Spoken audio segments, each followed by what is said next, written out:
now Sports with Chris Stewart.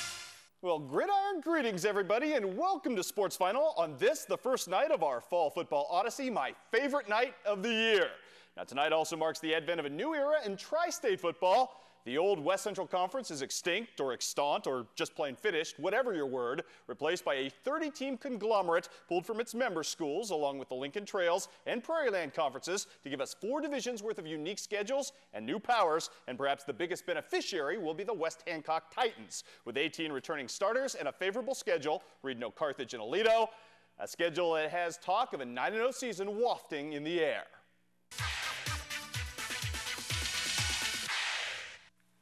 And providing the first challenge, the Mendon Unity Mustangs night, coming out with a whole lot of rumors about improvement. Rick Little and the Titans not impressed, not daunted, and right from the start, they would set the tone with defense. First play from scrimmage, a man, Keith Stewart, fades back, tries to catch everybody napping on play action. Ross Perchatsky is not fooled. Playing center field like Willie Mays right there. He steals it away. You've heard of snakes on a plane. How about shakes on the sideline? Nice play right there. How about TJ Taylor doing it fullback style? His first carry of the season, 13 yards, sets the tone for a good first drive from the Titans. And just moments later, on the toss sweep, Kendall Sibbing, who scored 3 touchdowns on the night. The first of them goes in to make it 6-0. How about Josh Brownlee? Nice little bit of play action, and he Affleck's this ball. Quack, quack, over right there to Cody Harmon, who puts it in for the 2-point conversion. The Titans on the board, but they're not done yet. We mentioned Ross Perchatsky and his defense. How about first a little TJ Taylor and his defense, the outstanding linebacker, cleaning up the running lanes, forcing Mendon Unity back to the air. And again, Keith Stewart up to pass. This time TJ Taylor bats one down, and look at Ross Perchatsky, your play of the week. Snazzy grab as he hauls and Everson Walls his way into the end zone for the score. It's 14-0 before you could blink. Tell you what, great defense all the way around tonight by the Titans. How about a little defense right here? Great play by the linebacker, Matt Kirby, stuffing things out. Unity unable to run the football with any kind of regularity, and they couldn't pass either. Keith Stewart going to the air, and here it is. Beautiful interception, this time by Brandon Gross, setting up the next touchdown, or at least the next big drive from the Titans. How about the swing pass coming up right here? This will be Josh Brownlee looking the other direction for his man Kendall Sibbing, down to the 2-yard line. He's clipped, just going out, just stopped shy. That would set the table for TJ Taylor, who also had 3 touchdowns on the night.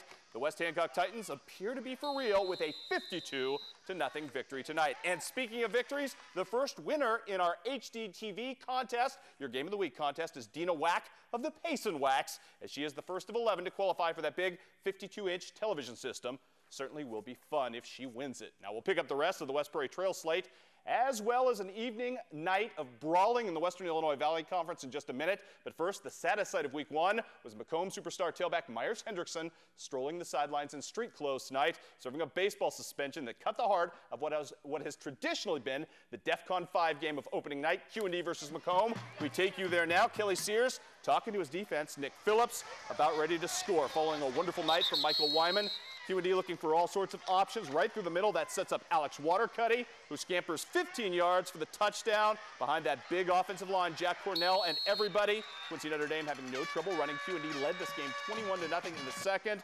How about David Glenn here trying to replace Myers Hendrickson on the aggressive run. Macomb trying to get some things going, but just too much of Q&D. Marcus Welding is going to scramble. Marcus Welding has looked very good under center after a shaky summer. He's really become a very nice option at quarterback. Look at the scramble right here, and that would set up Chris Turstrip taking it in from 30 yards out for a score to make it 28-0 before the end of the first half. I mentioned to you Michael Wyman. He was huge tonight. 4 touchdowns, 200 yards, not pictured. Q&D, though, pictured here with a huge win over the Bombers to start things off. Final count in this one was 41-14. Well, the Quincy Blue Devils have playoff aspirations this season, and tonight's opener at Alton might have been the linchpin game in that search for 5 wins. WQCY's Sean Secrease was on hand with the radio call in Alton tonight and has the lowdown for you. The Quincy High Blue Devils opened the 2006 football season on the road in Alton by scoring on their very first offensive drive of the season. A beautiful 36-yard field goal from senior kicker Anthony Blickhand put the Blue Devils on top. After that, it was just too much Alton. The Redbirds came out with 4 rushing touchdowns from 3 different backs and used a 93-yard kick return to open the second half on the way to beating the Blue Devils by the final of 32-17. Sophomore quarterback Matt Vandahar looked good late, completing passes to 3 different receivers, but it wasn't enough as Quincy drops it on the road 32-17. From WQCY Sports, I'm Sean Secrease. Back to you, Chris. All right, thank you, Sean. And remember, WQCY is the only place you can hear Blue Devil football on the radio. Jacksonville tonight upset on the road by Jerseyville. Jacksonville driving down the stretch with a chance to win it, fumbles the ball away. Jerseyville gets a nice win, 24-20 was your final.